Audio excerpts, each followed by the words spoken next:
Drink it in, man.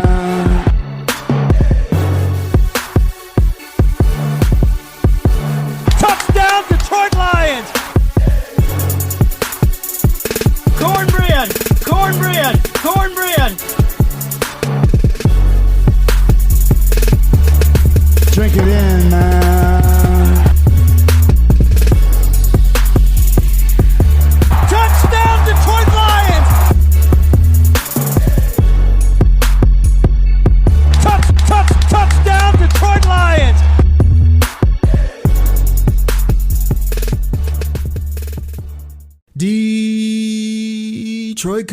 Detroit Koolaid drinkers, drink it in, everybody. This is the Detroit Koolaid Cast. I'm your host, Derek Oakley, here on a Friday, and we're talking Lions football, as we always do Wednesdays and Fridays here on the show. And heading in to play Baltimore on the Wednesday show, I did a little rant about playing the rookies, letting the young cats play.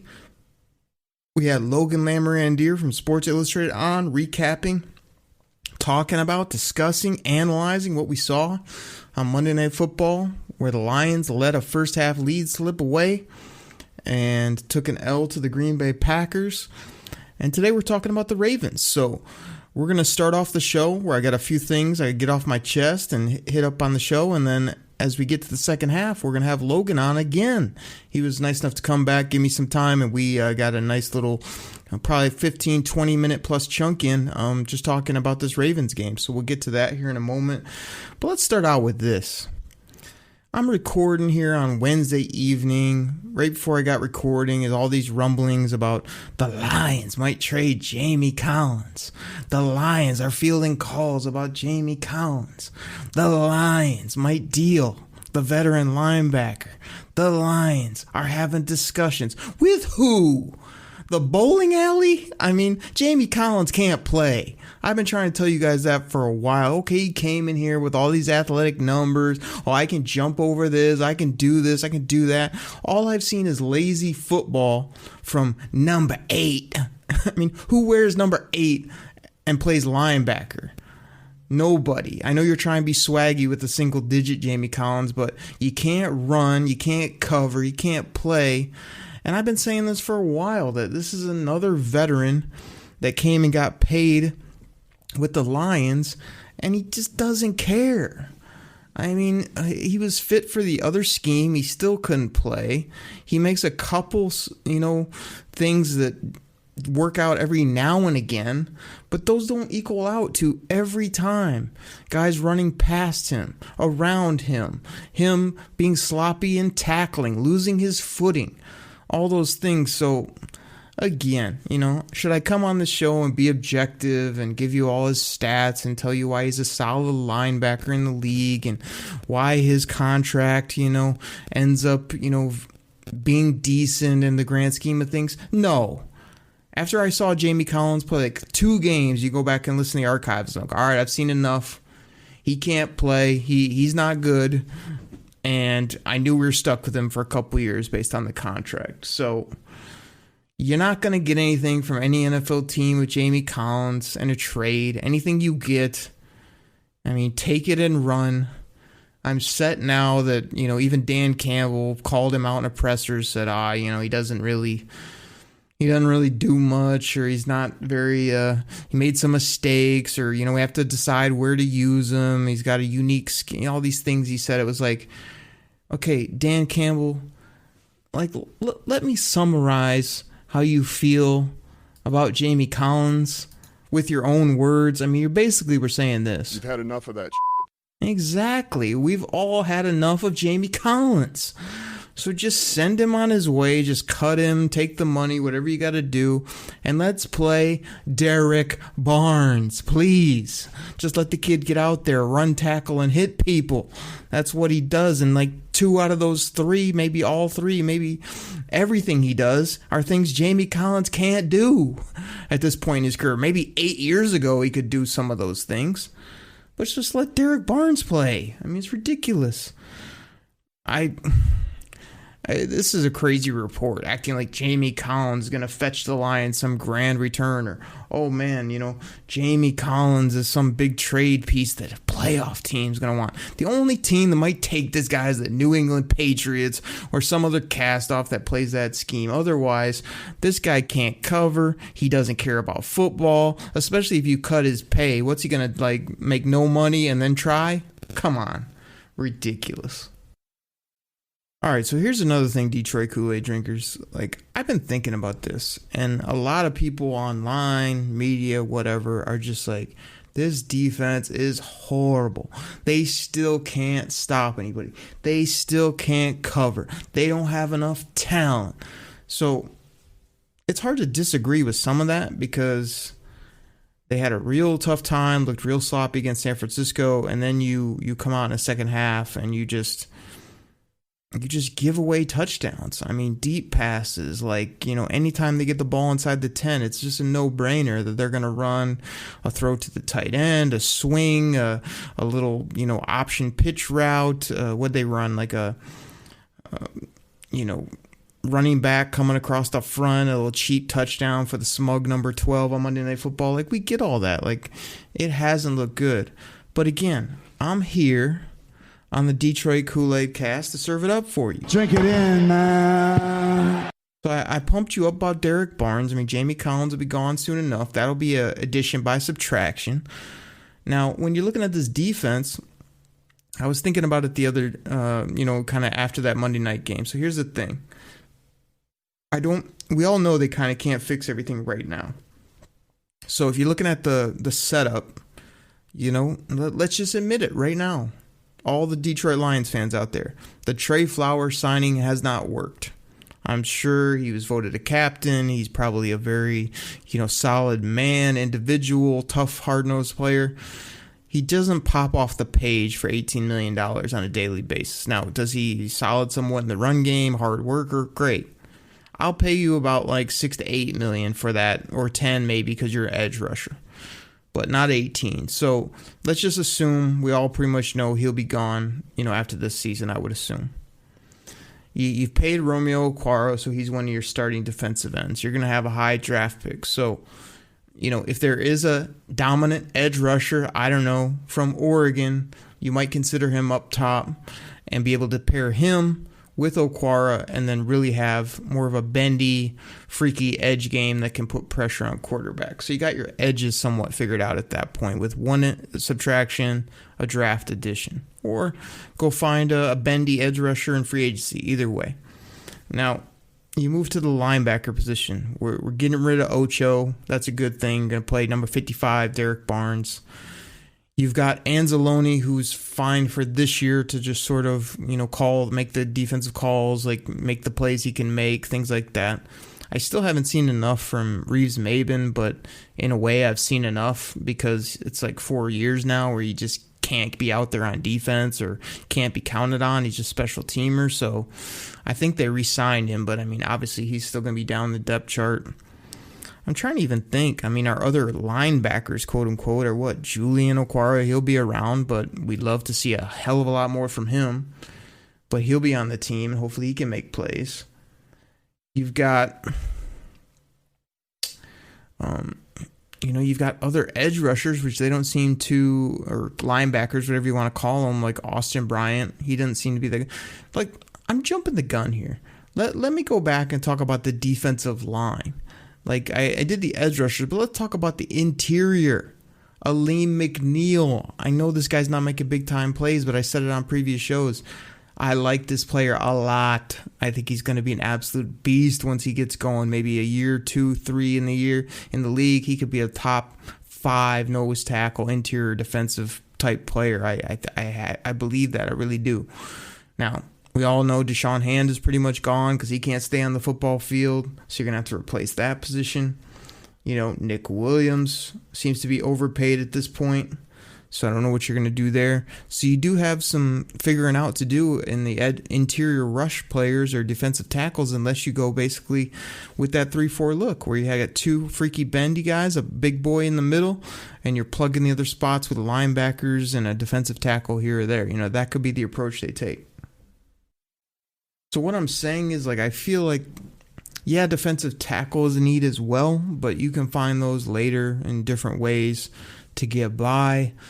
The linebackers need a complete redo, basically, except for Derek Barnes. And like I say, you hope Julian Okwara would come on, but who knows at this point? He has not shown much to this coaching staff and much confidence, or not much on the field other than a few things in preseason that we saw. The corners, corners, what you could do is you can hopefully get Mr. Okudah back and he can make plays, and then you can supplement it with bumping AO down a peg. I still think he's young enough and good enough to play football, but you go ahead and you bring in a free agent, a draft pick, whatever it is, and you supplement a little bit more depth there. You should be decent at corners. Safety, again, it's another draftable position. I think that you can take a freaky guy in rounds 1 through 4, and he's going to replace Will Harris.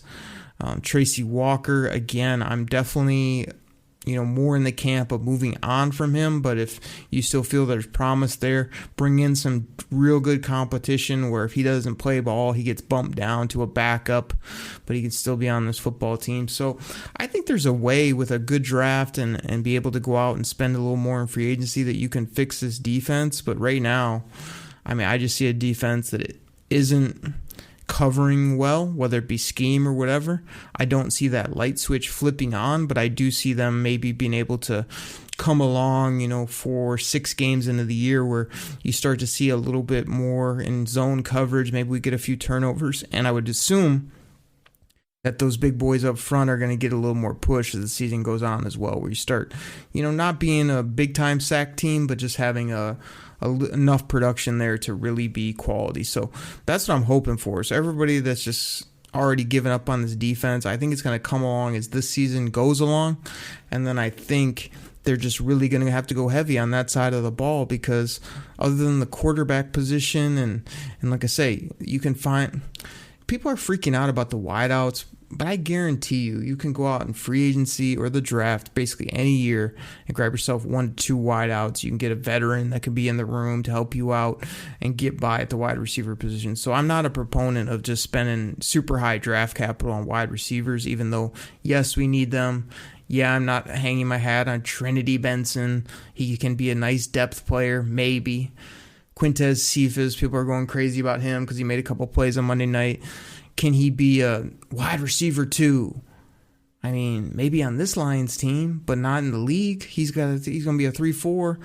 I think I said that either on Wednesday or a couple weeks ago, and I still believe that. So I like the player. I like the things he brings, but I'm not having him out there as my number 2 NFL wide receiver. So if he settles in there at a 3, 4, 5 type role for this team moving forward, great. Who we got? Tyrell. He's a 1-year rental basically. And then, you got Khalifa Raymond, who they seem to love. And again, I'm still like, okay, he's made a couple plays, but I just don't see it. So, I would assume you'd move on from him as well. And then you can upgrade that position really quick. You obviously got TJ Hawkinson, who's a heck of a ball player. You need to figure out how to use Swift better. And that offense with either Jared Goff and that offensive line rolling could be something next year, or, you just got to be smart about when you get that quarterback and who you get, who's that leader at that position. And not as much worried about the offense as I am, I really want a nasty edge rusher, a big-time linebacker, a versatile safety that can run, hit, create turnovers, be kind of a leader on the team like you see on some of the good football teams in the National Football League. Look at some of the good teams and look at a really quality primetime type safety that they have, as well as the edge rush and a leader at the linebacker position. Those are 3 things I think you really need. I can still get away with, picking and choosing how and when and where I get my corners, I think. But as they always say, kind of up the middle. If you can have Aleem McNeil, Derek Barnes turns into a nasty player, okay, we still got to get that back end figured out. Who's that alpha? Who's that dog on the back end? And that's DAWG, everybody. You know what it is. You've been listening to this show. So we'll see what they do. I just wanted to get this off the top and say, see you later, Jamie Collins. I gave up on you a long time ago. Everyone's giving up on the Lions defense. The Lions are giving up a lot of points on defense, but don't give up on them they will come around. They will add pieces, and I think we'll be proud of this defense. Hopefully led by Aaron Glenn for a few years here, because I like what he brings to the table. I just don't think he has enough ball players right now, as well as he's sort of getting his scheme. And it's 2 games. That's the other thing that drives me crazy. You got Penei Sewell in the Hall of Fame after 2 games, yet he had a 50 rating by PFF in his second game. Terrible in run grade they gave him. But, yeah, he's a good player. But let's let him play a little bit more. Hey, I've been dogging on AO because he continues to get beat and he's just soft in coverage. Doesn't look like he wants to tackle, but it's 2 games. Maybe he'll make a few plays on the football, him and Tracy Walker, and I'll be all right, cool. I'm glad to see those guys play better. But they need to play better and quickly. So, I think this defense, you got to give it this season, maybe even into mid next year before you really know what we have. And I think Brad Holmes is smart enough to say, man, I need some DAWGs on this defense. I tried to invest in some boys up front. I left my man Levi, Big Denham, off my list earlier. Him and Aleem and Aquara. Gosh, that seems to be the 3 that I'm going to somewhat build around. And I know you need more bodies up there, but we can all see the writing on the wall for the Deshaun Hands, the Austin Bryants, the Trey Flowers, the Nick Williams. Some of these guys, if anything, they'd probably supplement it with Kevin Strong and Pennicini if they're going to keep some bodies around before they start adding premier talent at that front defensive line. So we'll see how it goes the rest of this year. But defense is going to be a little bit spotty throughout the season, I think, just based on talent. Offense is going to have to somewhat carry the team. We're 2 games in. I think it can happen, but just wanted to kind of calm everybody's fears. Take out a glass and let me pour you a little bit of that Detroit Kool-Aid. The defense is going to be fine eventually. Drink it in, man. All right, everybody, we take a quick break for our sponsor. And we come back, we're getting Logan Lamorandier, Sports Illustrated All Lions, in here talking Ravens, Lions, Ford Field on Sunday. We'll be right back.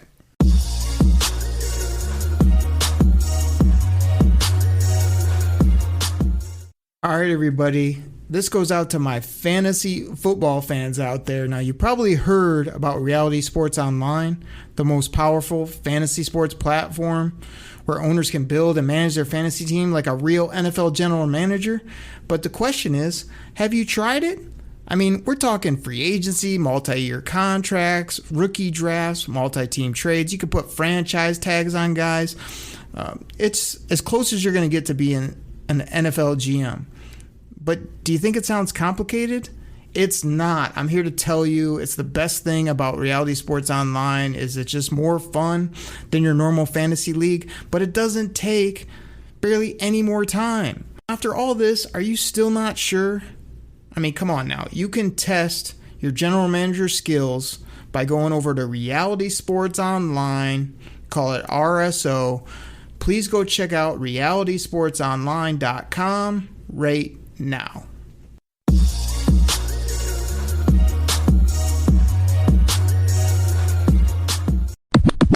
All right, everybody, we're here on a Friday. We're heading in to play the Baltimore Ravens here on Sunday at Ford Field, and I've got Logan Lamorandier from Sports Illustrated All Lions back on the Detroit Koolaid Cast to help me preview this game. He's got limited time, but very thankful that he's given me some of his time to come on the show. Logan, how you doing here on a Friday?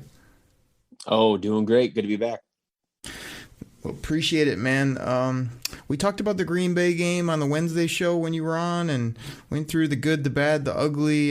Hoping that this team the young cats can continue to show promise. Dan Campbell and company can coach them up and, like some things we've seen. Obviously, fans are frustrated with not winning and this, that, and the other. But here on a Friday, we're just going to dive into this Baltimore game. So let me just go here, right now. How do the Lions stop Lamar Jackson? They don't. They only can contain him. There you go. I don't even know because it's not like the Lions linebackers are even with a QB spy on him. He's so dynamic in the running game, and it's it's going to be really frustrating probably watching the Lions defense try to limit to what he does because he's going to make the plays and he's going to make people miss an open field.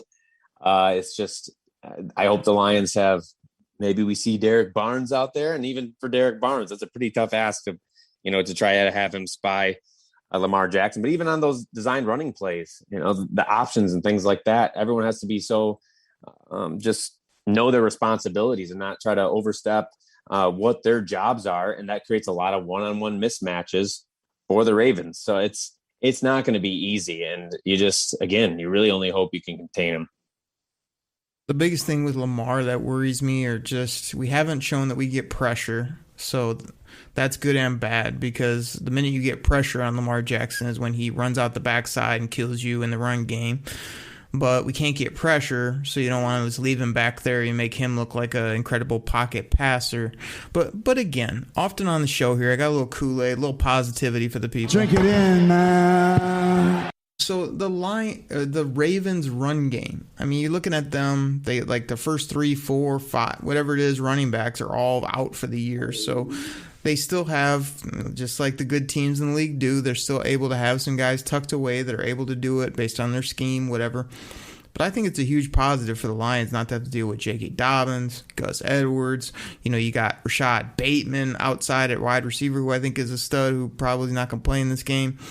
So when you're looking around, you're kind of like, okay, it's Lamar, Sammy Watkins, and then, a bunch of Hollywood and a bunch of marginal players. So, yeah, they have Baltimore Ravens football. They find a way. They just beat the Chiefs. I get it. But my thing is, maybe you can prevent Lamar from running around and making us look foolish, try to make him throw, and he doesn't have a ton of people to throw to, and they can't just hand it and pound us. So that leaves me a bit encouraged just in their overall roster when you're looking at it. Right. You want to try to keep, just like any scrambling QB, you want to try to keep them in the pocket and make them beat you with the arm. And, Lamar Jackson, he's not like a pinpoint accuracy type of guy, but he can still make a lot of really good throws. And especially with his, receivers that he has, Hollywood Brown, one of the fastest guys that probably is out there. Sammy Watkins, he's had his up and downs, and he's no slouch though. But then you got guys like Devin Duvernay, who's very fast.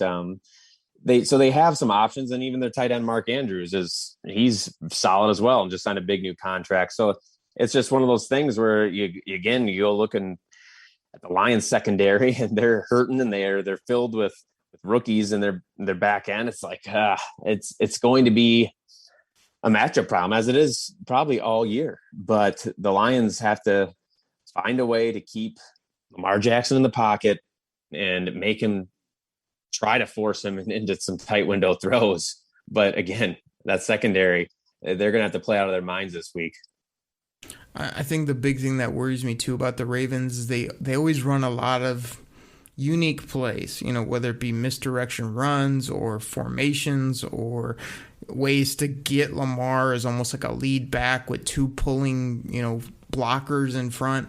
And that's the kind of crap that gives the Lions a ton of issues. Like when you diagnose something that's new and unique, or you have blockers out front, I feel like I saw a lot of times, again, I don't want to totally call out the Lions, but I feel like I've seen times where AO, other guys in the back end really don't want to get in there and be physical. And you got to be physical with a Baltimore Ravens team. So like you said, let's see what Derek Barnes has from a run hit standpoint. Let's get some of the big boys up front to really, create some clogged lanes and try to muck it up in there, because if you just let them run some of these diagnosed runs or get their big boys out front, like, it's going to be a long day, because we've seen how that's happened. Like, all they need is a crease for some of the players you mentioned, or you just miss a read on a wide receiver, and yeah, you named off the speedy guys they have. They may not be the biggest names or the top players anymore, but these guys are one play away from scoring anywhere on the field.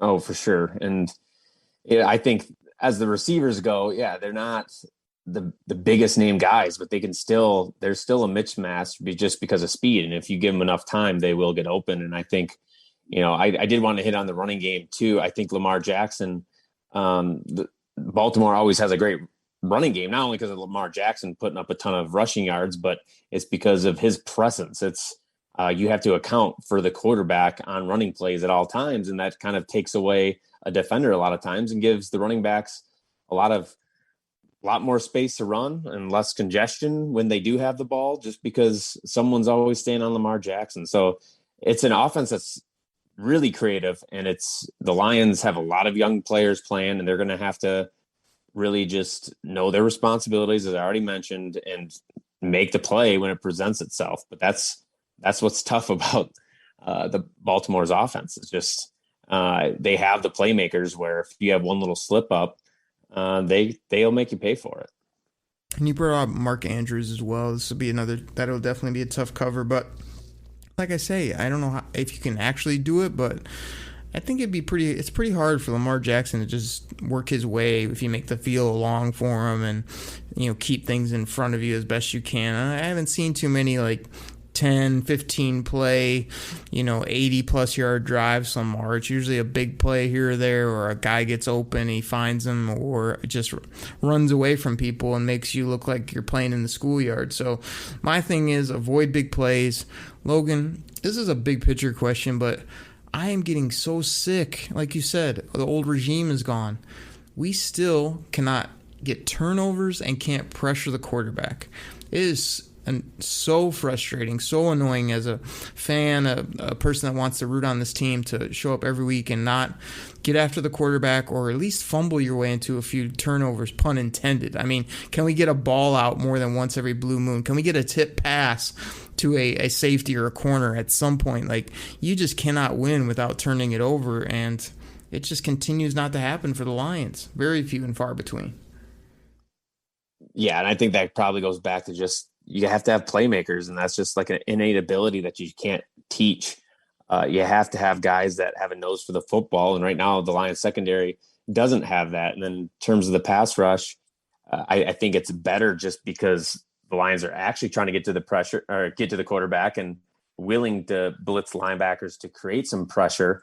But at the end of the day, you look at the Lions have pretty much the same. They have the exact same edge rushers as they did last year. Still Trey Flowers and Romeo Okwara, who are good pass rushers, but they're nothing great. I don't think teams fear going up against them in the passing game. Oh no, look who's coming to town. I think it's more so they're just well-rounded players, pretty good against the run, pretty good at getting to the passer too. But the defensive interior's got to get more pressure as well, because I think that's where you would see Flowers and Okwara really do a lot better if that interior pressure was getting there, and they're going to get some more sacks. But that's on Onwuzurike. He's got to start stepping up and living up to that second round grade, and hopefully sooner than later. And Aleem McNeil, who is a nose tackle and is not always in on passing downs because he is a nose tackle. He's got to beat some one-on-ones. Then Michael Brockers has never ever really been great at rushing the passer. He's always been kind of more of a well-rounded, ancillary piece type as well. And especially he has probably helped out quite a bit having Aaron Donald next to him for majority of his career. So it's the pass rush has still been a little painful sometimes because you see the quarterback sitting back there. But I don't think it's as bad as last year, but it's nothing great or spectacular by any means right now either. I'm here to tell you this. I don't feel like the Lions can win a ball game until they're at least even or above in the turnover category, because just go and look at it. If you even win the turnovers 3-1 or 3-2 even, I feel like they have a much, much better chance of winning the ball game. So here's my thing on the blueprint for this game. I feel like the Lions, where they're at right now, what I've seen from Jared Goff, you're playing a dynamic quarterback like Lamar. My thing would be take the air out of the football. Try to win this game in the, upper teens, low 20s. Just every time you get it, turn it into those longer drives, which Jared Goff has shown to be pretty good at. He can put a long drive together. He can throw the short passing game. We can move the football a bit better in the run than we have in the past. So that's what I would try to do, is just sort of make an ugly game, slow it down, keep the ball out of their hands, try to see what you can do against their defense, which loves to bring the heat most times, yet they've played a little bit more conservative against some teams this year. So am I way off base? Is that something you'd consider? How are you going to blueprint this game to not only give the Lions a chance, but everybody at the home game would love to see them be right there at the end and maybe even pull out a victory in this game? So I think it's the same thing every week. The Lions have a very obvious strength, and that's their offensive line, and that's running the ball. And they have to be able to continue to do that. And in order to continue running the ball, they have to still be in the game. The defense can't just be allowing a touchdown or allowing points every single drive that they're on the field.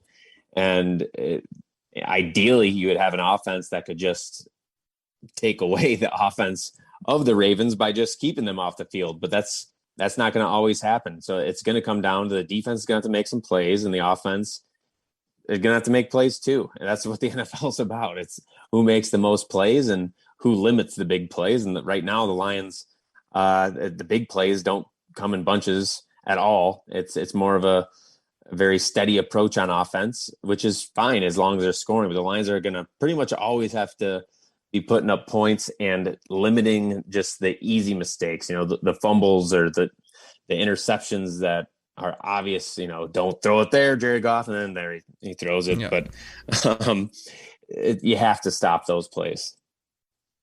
Yeah, I'm with you. I'm really curious how this one shakes out. It's another lopsided one on paper, but it is at home. Hopefully the fans will bring it, and maybe the Lions can scheme up something, both in the offense, defensive game, maybe even something on special teams to give them, a leg up and, find a way to play tough. It is the NFL. Everybody's a ball player. That's what they say any given Sunday. I say that all the time on the show. So I'm not going into this just chalking it up or saying, oh, we're 0 and whatever. People are throwing out there. Some people are already in like week 18 with their predictions or what this team's going to be. It's week 3 right now. So I'm not going crazy about it, but I'd love to see them hang in, play a bit better, obviously, than they did against Green Bay, but also just, like I say, I'm going in this game, show me something, play, tough at times, and get some of your young guys in there, and let's see what happens. So, Logan, I got a few questions, just bigger picture questions I want to ask you before we get up out of here, but I know you've been on, you're doing a huge show, X's and Bros, we got Sports Illustrated, all Lions. I mean, you come on here on the Koolaid Cast, you're just all over the place. I mean, throw out that Twitter handle so people can check out your stats, your figures, your tweets. I mean, always putting out good content left, right, and center. For sure, yeah. So, first of all, SI All Lions, just Google it. It'll come up. Always plenty of articles being pumped out there. And, the Twitter handle's at Lamorandier. Usually if you just type in Logan L, it'll probably pop up.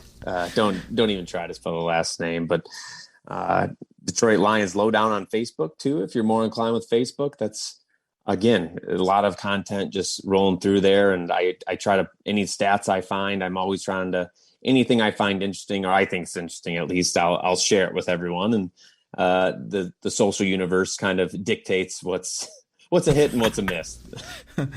Well, awesome, man. I always appreciate you giving a little time here on the show. We haven't talked ball in a while, and I know your time was limited, so I'm glad you were able to come on and chat a little bit. So before we get you out of here, I mean, you talked about the O-line multiple times. Like, I might as well just hit you with the question because I want to hear your opinion. Like, Taylor Decker's healthy in 2 weeks. Penei Sewell balled out for 4 or 5 weeks at left tackle. What do you do? I think it's pretty easy. Sewell's 20 years old. He's going to be around for a long time. If he's had a great first 2 weeks, and if he continues that, you should be catering to Penei Sewell and not Taylor Decker. And I know it's a lot easier from my perspective to just say, just kick Taylor Decker to the right side. I mean, that's a conversation that's probably going to be tough to have with him because the left tackle position is kind of that premier position that is very highly regarded. And I'm sure Taylor Decker, wants to play left tackle.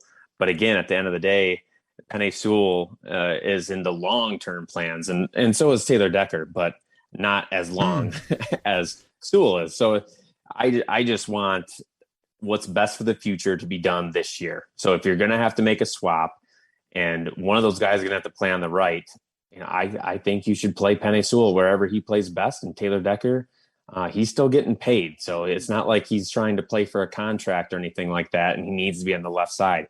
He's still going to get his money. Just try to move him over on the right, let him go through his growing pains that he will have, like Sewell would have too. And hopefully by next year, he'd be all ready to go at right tackle, and he can be a team player. But it's definitely going to be one of those things where Taylor Decker, I think he definitely seems like a team player that would be willing to do that, whatever's best for the team. But it's not going to be easy for him. But ultimately, I think that's in the best interest for the Lions to keep Sewell at his natural position and let Decker be the one who has to make a change. I am shocked by this answer. Normally, I ask Logan, I kind of know where he's going. We kind of get similar thoughts on the team.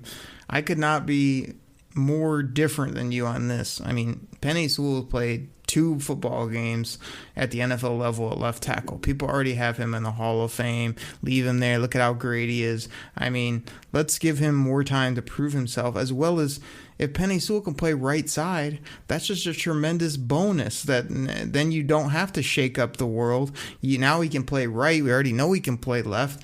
It gives you so many more options. I mean, Taylor Decker is a proven veteran that, like you said, was just paid last year or whatever. Like, I think it's a no-brainer the other way. Like, Taylor Decker comes back. He didn't lose his job. He was hurt. You put him right back. You put the kid over on the right side.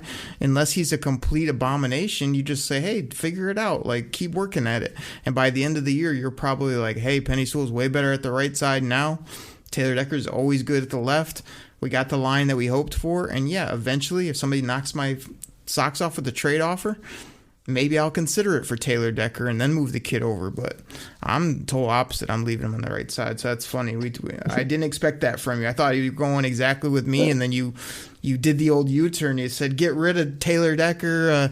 I don't need him. I got this young guy, after a game and a half or whatever. So unbelievable from you. Well, let me say this. So, yes, it's only been 2 weeks, and maybe it's too small of a sample size.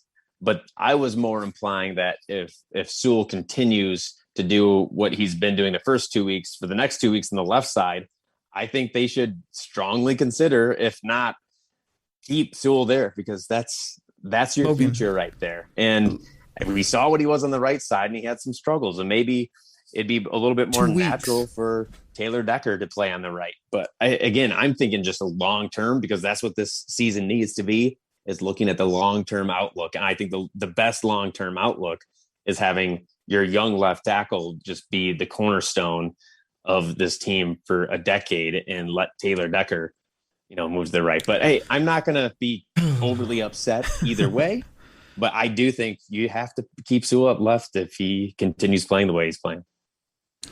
Oh, you're lucky you got to get out of here. I'm literally putting a star on this, and we're going to battle this out for like 30 minutes. But I want to end with a quick, hey, do you still know how to ride a bike, Logan? No, I forgot a long time ago.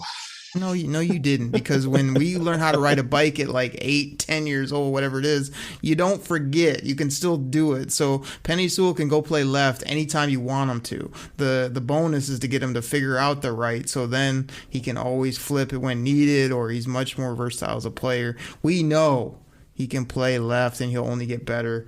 With time, he's got plenty of time. So anyway, last one I have here, like, where can the Lions...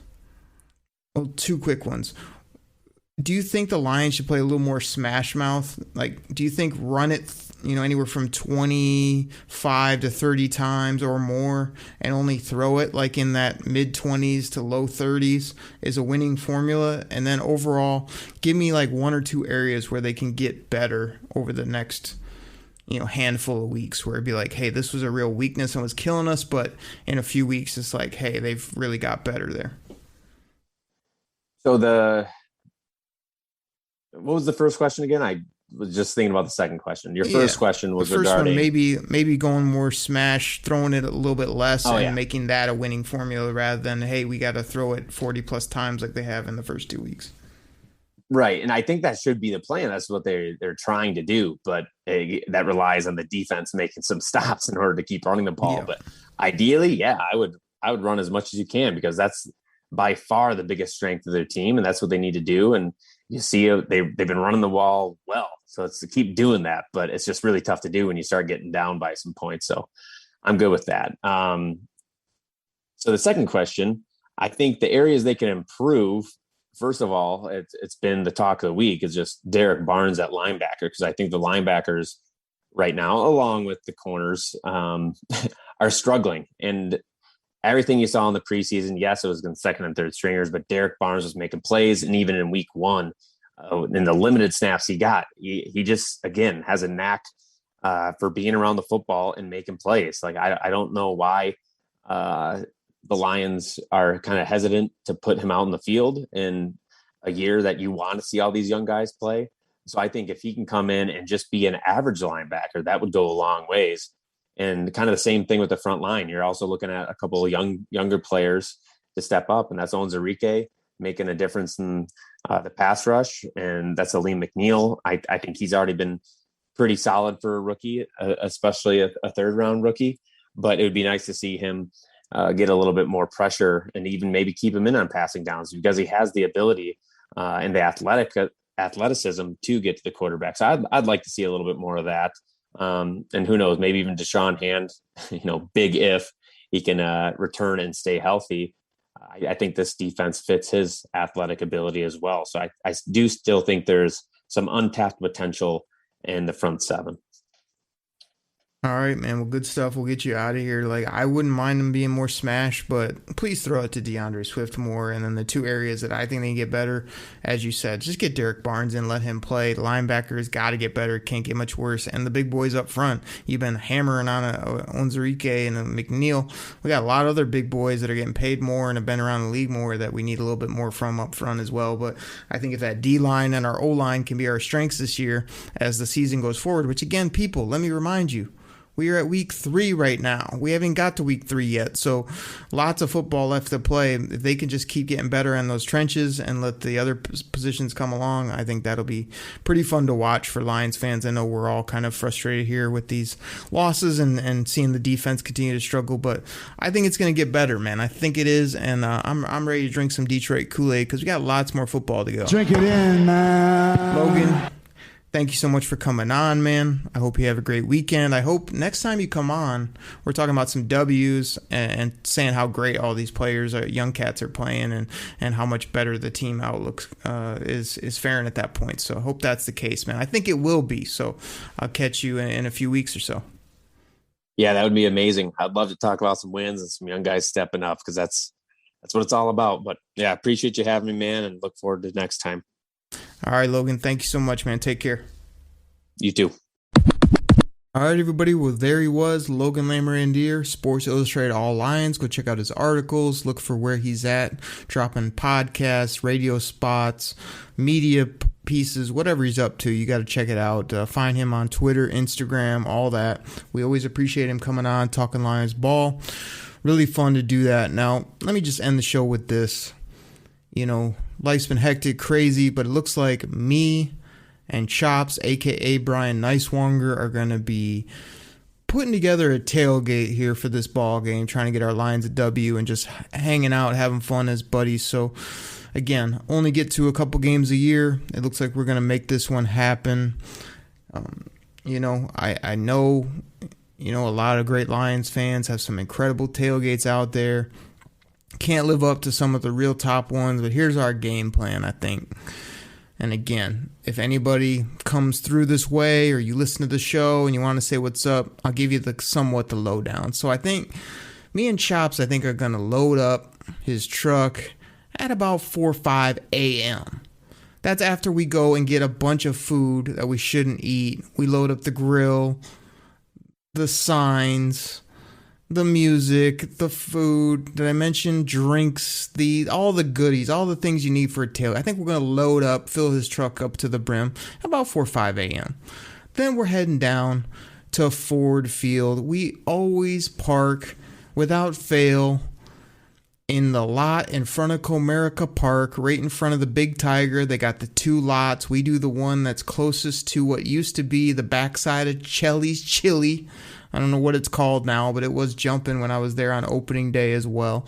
We park in that lot, kind of right near the sidewalk normally where people are coming by, mostly so I can holler at people, opposing fans, make jokes, flash some signs, whoop up Lions fans, give them those Kool-Aid packets to get them going. So we'll probably do that if all goes well. I think the lot opens at 6 a.m., so we're hoping to get in there right when it opens.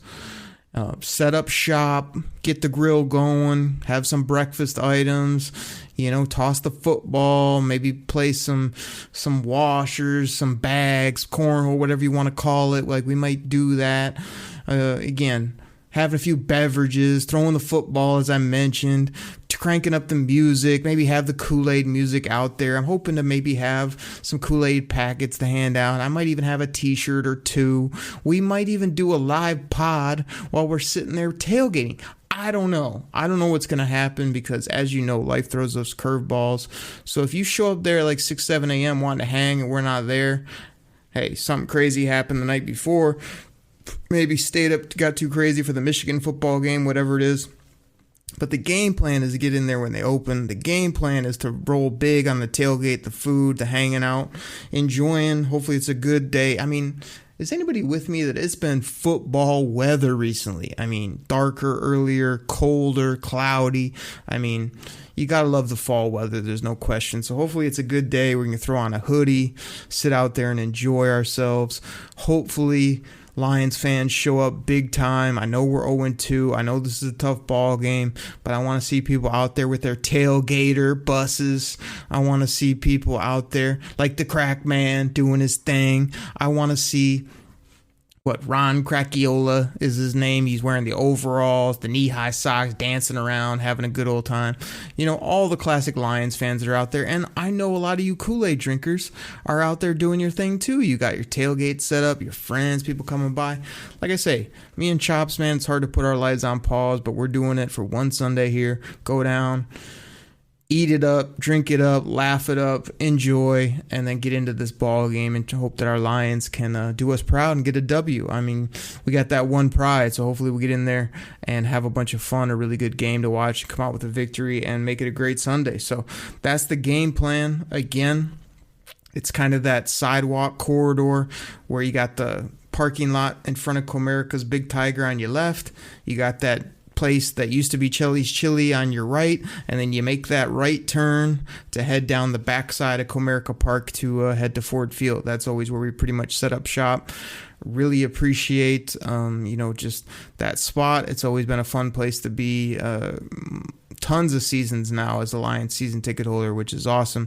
I also get to, share my tickets with friends and family and other people who get to go down, enjoy the game, great seats. So I just really love that aspect of it. And like I said, I've been to so many games. It's fun to just get to one or two big ones a year, have a lot of fun, eat a lot of things we shouldn't, but just enjoy time as friends, as football fans, and be around the Lions faithful. And you guys are diehards. I know there's some people that think I say Koolaid Cast like it's something negative. No, I mean, I drink it in more than anybody. I mean, you guys hear it all the time on this show. I mean, I drink it in, and so should you. Drink it in, man. Side of cornbread. Cornbread. Make it a double. Cornbread. No, it's a positive term, man. You should drink the Detroit Lions Kool-Aid. You should believe in your team. It doesn't matter what happened 50 years ago, 20 years ago, 10 years ago, last year. It's about right now. It's about what they're building, this new regime, these new players, coaches, and just being positive. Like every week, going in there saying, hey, this is the week we get a big W. Hey, maybe somebody will really show out and play. It's the National Football League. Like anything can happen on any given Sunday. So don't be that fan that wants to harp on the history or be negative or, oh, woe is me. Oh, man, it's so hard being a Lions fan. It's great being a Lions fan. It's great rooting on this team. This is our football team here in Detroit, and we're going to root them on, and we're going to be there regardless. Win, lose, or draw, and even if they lose a ton, we're still going to be there. And when they win, we're going to be there. And when they're going down Woodward with the trophy, we're going to be there. So speaking of this Sunday, me and Chops are going to be there as soon as we can get up and get rolling with a full truck full of goodness, fun, food, and we're really going to enjoy this ball game against the Baltimore Ravens. So I hope you guys do the same. I hope you enjoyed the podcast. That's all I got this week, everybody. Let's get this win. Enjoy yourselves, and we'll check you next week right here on the Detroit Koolaid Cast. Take care, everybody. I'm out. Pack the bag. Start the plane. This game is over. It is over. What a comeback by the Lions. Drink it in, man.